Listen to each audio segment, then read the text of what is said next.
Hadi evin içinde mi? Onun içinde. Anladım. Suculu. Suculu. Evet onlar. Bugün fevralda kaçarsın? Fevral'in bugün 18'e. 18'i. Ben bir dostum kullanırlar. Karcava'da sonum olup Yatışır kapı suyla sıkır kaçıyor da. elde kölde cürçet. Bizde. Bu kalkat sus. Kalkat kaç. Kaçandan diyor ki olmuş. Teşekkür ederim bak. Çirgüle. Şunu var az bunu asla.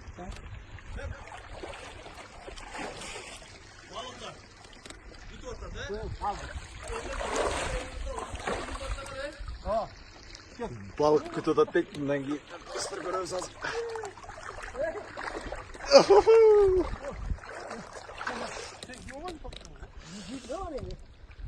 İyi.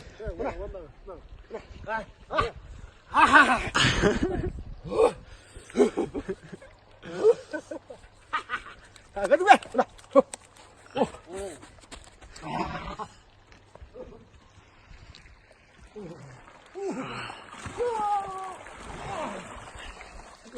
Son da geri.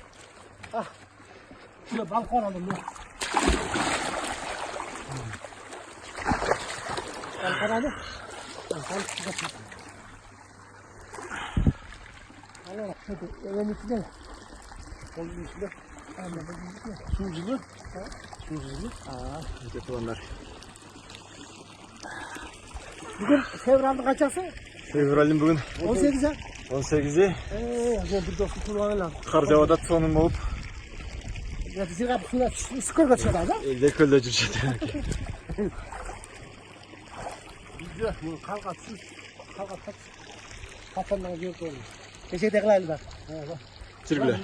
Şunu var az bunu asla.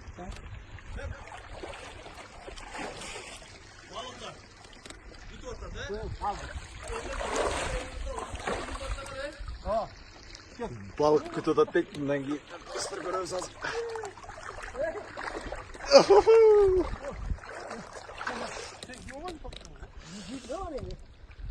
İyi.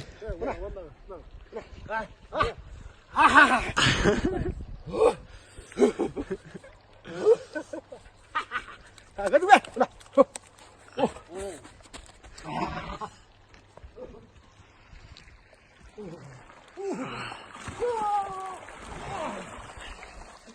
Son da geri. Şurada balkon alalım ya. Balkon alalım. Balkon çıkacak. Allah.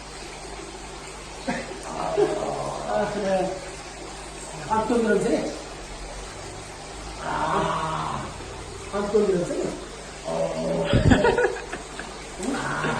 Tamam. Şöyle.